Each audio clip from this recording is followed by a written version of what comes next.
Assalamualaikum warahmatullahi wabarakatuh. Tetap semangat dengan Pak Deddy dalam ilmu kimia.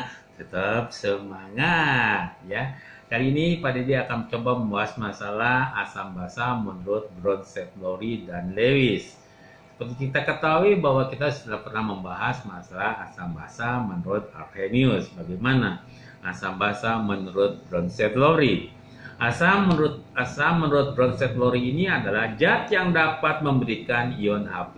Kalau dia mempunyai ion H+, maka dia adalah donor proton. Kalau kita lihat kenapa dia bisa memberikan H+, karena hanya lebih banyak kali ya.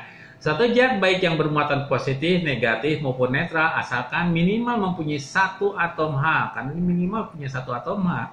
Ya, di sini contohnya HCl. Tapi kalau dia punya lebih daripada itu nggak jadi masalah. Contohnya daripada H2SO4. Ya, di sini ada contoh-contoh berikutnya HSO4-, H3O+, dan NH4+, yaitu adalah asam menurut Bronsted, Lowry. Bagaimana basa menurut Bronsted, Lowry? Kalau ya asam adalah sebagai donor proton atau H+, maka basa adalah zat yang dapat menerima ion H+ atau akseptor proton. Yang menerima itu adalah basa ya. Ini baik yang sifatnya positif maupun negatif. Dicontohkan sini NH3, CO3- dan OH-, yaitu masalah asam basa menurut Bronsted, Lowry ya. Nah, kalau pilihan keduanya kita gabungkan, asam dan basa saling berpasangan, maka disebut dengan asam basa konjugasi. Pasangan senyawa yang memiliki H lebih banyak bersifat asam. Garis bawahi, kalau dia mempunyai H lebih banyak, maka bersifat asam. Sedangkan sebaliknya, kalau hanya lebih sedikit, maka dia bersifat daripada basa. Kita ambil satu contoh di sini, untuk asam basa Bronsted, Lowry, supaya lebih mudahnya di sini. Ya. Di sini kita reaksikan NH3 ditambah dengan H2O, reaksi keseimbangan NH4+ ditambah dengan OH-. Kita lihat, kita pasangkan dulu, jodoh-jodohkan katanya. Kalau dinamakan dengan jodoh itu mempunyai kemiripan H2O dengan OH-. Ya, di sini H2O kita jodohkan. Nah, H2O menjadi OH-, dia melepaskan H+. Jadi ini lebih banyak. H2O-nya hanya lebih banyak dibandingkan OH-, maka dikatakan adalah asam. Sedangkan ini, karena OH-nya lebih sedikit, maka disebut dengan basa konjugasi. Begitu pula dengan NH3 dengan NH4+. Ya, untuk menjadi ini dia harus menerima H+ nih. Maka di sini karena hanya lebih banyak, maka disebut dengan asam konjugasi. Sedangkan ini basanya hanya lebih sedikit, maka disebut dengan basa. Asam basa konjugasi adalah antara NH4+, ini asam basa konjugasi, dengan NH3. Dan begitu pula H2O dengan OH-. Senyawa yang bersifat asam, di sini ada H2O, kemudian NH4+. Senyawa yang bersifat basa, di sini adalah OH- dan NH3. Ya, kita lihat lagi yang berikutnya lagi. Ya, asam basa Bronsted, Lowry, kita akan lakukan yang sama lagi. Ya, HCl ditambah dengan H2O, H3O, dan Cl-, kita pasangkan. HCl dengan Cl- kita pasangkan. Karena hanya lebih banyak, maka di sini sifatnya asam. Cl sifatnya basa konjugasi. H2O dengan H3O+, maka H2O-nya bersifat basa karena jumlahnya lebih sedikit hanya dibandingkan dengan H3O+. Asam basa konjugasi HCl dengan Cl-. H3O+, asam basa konjugasinya dengan H2O. Senyawa yang bersifat asam adalah HCl dan H3O+. Senyawa yang bersifat basa adalah H2O dan Cl-.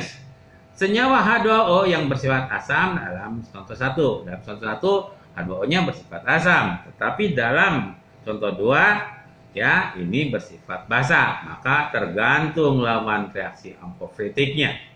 Ya, kita bisa lihat di sini ya. Nah, di sini kita bisa lihat lagi ya. Ini banyak contoh-contoh daripada asam basa konjugasi. Contohnya di sini, ini kita pasangkan ya H2O dengan OH-. Banyaknya di sini kan, hanya lebih banyak kan, maka di sini adalah asam. Ya, Bronsted, Lowry acid artinya asam. Ini conjugate base artinya adalah konjugasinya adalah basa. HCO3 dengan H2O ini hanya lebih banyak nih, hanya ada 2 di sini. Di sini adalah asam. ya, conjugate acid, jadi konjugasi asam. Di sini ada base, Bronsted-Lowry-nya base berarti adalah basa. Ini bisa kita lihat contoh-contoh daripada asam basa menurut Bronsted-Lowry. Nah, kita coba gabungkan keduanya tadi. Ya, di sini katakan ya, yang A di sini H2O-nya ya kita lihat di sini. H2O dengan ini H-nya lebih sedikit dibandingkan H3O+. Maka di sini asamnya bersifat basa. Tetapi di sini H2O-nya lebih banyak H-nya dibandingkan OH-. Maka di sini airnya itu bersifat asam. Jadi air bisa bersifat asam, bisa bersifat basa. Ya, tergantung nanti lawan reaksinya seperti apa. Ya. Nah, sekarang kita coba dengan asam basa Lewis. Tadi kita bicarakan Bronsted-Lowry. Kita coba dengan asam basa Lewis. Asam adalah suatu senyawa yang dapat menerima pasangan elektron. Ya, jadi yang menerima pasangan elektron itu dinamakan asam atau aseptor pasangan elektron. Basa adalah suatu senyawa yang dapat memberikan pasangan elektron. Ya, yang dapat memberikan, yang memberikan itu adalah basa. Contohnya di sini, ya. Nah, di sini yang memberikan pasangan elektron untuk membentuk senyawa ini asid dia, ya. Maka ini dari NH3, maka NH3 ini adalah basa. Yang memberikan pasangan elektron adalah basa. Yang menerima pasangan elektron adalah asam. Ya, ini contoh-contoh berikutnya lagi. BF3 dengan misalnya nih, yang memberi pasangan elektron adalah ini senyawa ini. Ya.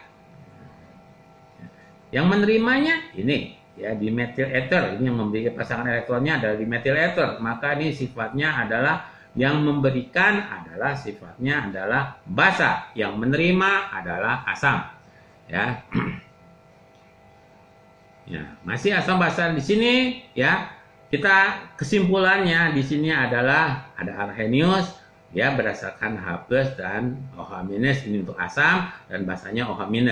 Sedangkan untuk Bronsted-Lowry ada siapa? Yang pemberi proton ya, donor dan penerima proton. Sedangkan Lewis siapa yang memberikan pasangan elektron ya. Jadi kalau untuk Lewis gampang aja, siapa aja yang memberikan pasangan elektron ya, itu basa, yang terima adalah asam ya. Nampaknya Pak Dedi cukup sekian dulu. Tetap semangat dengan Pak Dedi. Mudah-mudahan apa yang diajarkan Pak Dedi dapat kalian pahami. Cukup sekian dari Pak Dedi. Assalamualaikum warahmatullahi wabarakatuh. Tetap semangat.